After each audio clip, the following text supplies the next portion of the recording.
Hi friends, నేను మీ సన్నీని. Welcome back to my YouTube channel Kirak informations. నేను ఇప్పుడు మీకు కొన్ని క్వశ్చన్స్ చూపిస్తాను స్క్రీన్ మీద. అంతేకాకుండా దానికి సమాధానాలు కూడా చెప్తాను.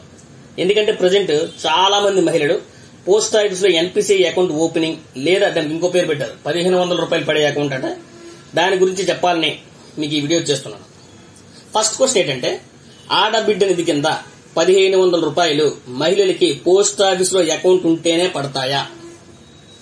సెకండ్ క్వశ్చన్, ఎవరైతే సంక్షేమ పథకాల లబ్ధిదారులు ఉంటారో వాళ్ళకి ఎన్పిసిఐ లింక్ చేసుకోవాలా?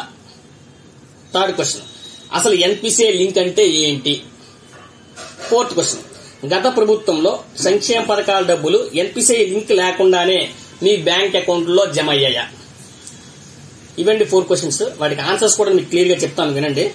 ఫస్ట్ క్వశ్చన్ ఆన్సర్ ఏంటంటే, ప్రభుత్వం ఆడబిడ్డ నిధి కింద ఇచ్చినటువంటి 1500 రూపాయలకి సంబంధించి ఎటువంటి విధి విధానాలు ఇంకా రూపొందించలేదు.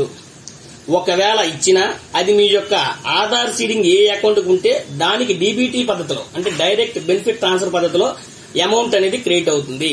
అంతే తప్ప ఓన్లీ పోస్ట్ ఆఫీస్ లో అకౌంట్ ఉంటేనే జమ అవుతుంది అనేది ఫాల్స్ న్యూస్. సో ఇదందరూ గుర్తుపెట్టుకోండి. మీ యొక్క ఆధార్ సీడింగ్ బ్యాంక్ ఉంటే బ్యాంక్ అకౌంట్ కి, పోస్ట్ ఆఫీస్ అకౌంట్ ఉంటే పోస్ట్ ఆఫీస్ అకౌంట్ కి క్రియేట్ అవుతుంది. సెకండ్ క్వశ్చన్, ఎవరైతే సంక్షేమ పథకాల లబ్ధిదారులు ఉంటే వాళ్ళు ఎన్పిసిఐ లింక్ చేసుకోవాలంటే ఖచ్చితంగా చేసుకోవాలి. ఎన్పిసిఐ లింక్ ఉన్న వాటికే ప్రభుత్వం వారి యొక్క సంక్షేమ పథకాల లబ్ధిదారుల అకౌంట్లలో జమ చేయగలుగుతుంది, వారి యొక్క సంక్షేమ ఫలాలని జమ చేయగలుగుతుంది. థర్డ్ క్వశ్చన్, అసలు ఎన్పిసిఐ లింక్ అంటే ఏంటి? ఎన్పిసిఐ లింక్ అంటే మీ యొక్క ఆధార్ సీడింగ్ బ్యాంక్ అకౌంట్ కి లేదా పోస్ట్ ఆఫీస్ అకౌంట్ కి లింక్ చేయడాన్ని, అంటే మీ యొక్క ఆధార్ నెంబర్ లింక్ చేయడాన్ని మనం ఎన్పిసిఐ లింక్ అని అంటాము.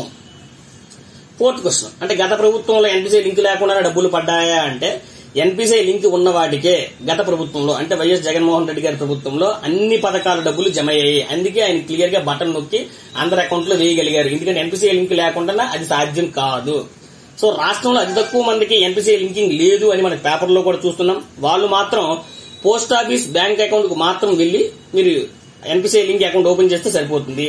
అంతేకాకుండా ప్రభుత్వం ఈ మధ్యన ప్రభుత్వం విద్యార్థులకు కూడా స్కాలర్షిప్లు కూడా ఎన్పిసిఐ లింక్ అకౌంట్ లో వేస్తా ఉంటుంది. కాబట్టి సో విద్యార్థులందరూ కూడా పోస్ట్ ఆఫీస్ కి వెళ్లి వాళ్ళు ఐపీపీబీ అకౌంట్, అంటే India post payments bank account open చేస్తే సరిపోతుంది.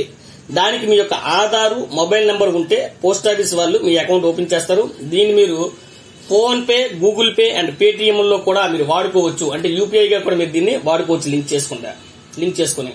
అంతేకాకుండా మీ యొక్క ఆధార్ సీడింగ్ ఏ బ్యాంకు ఉందో ఎన్పిసిఐ వెబ్సైట్ లో కూడా ఆన్లైన్ ద్వారా మీరే చూసుకోవచ్చు. ఎక్కడికి వెళ్లాల్సిన పని లేదు. సో దయచేసి ఫేక్ ప్రచారాలు నమ్మవద్దు. సో ఇటువంటి యూస్ఫుల్ ఇన్ఫర్మేషన్ మీకు అందించడానికి, ఎప్పటికప్పుడు అందించడానికి మాకు మీ సపోర్ట్ అండ్ లవ్ కావాలి. With your likes and comments. మీకు కనుక ఈ వీడియో నచ్చినట్లయితే లైక్ చేయండి, షేర్ చేయండి, కామెంట్ చేయండి. But don't forget to subscribe my YouTube channel Kirak informations. Thank you.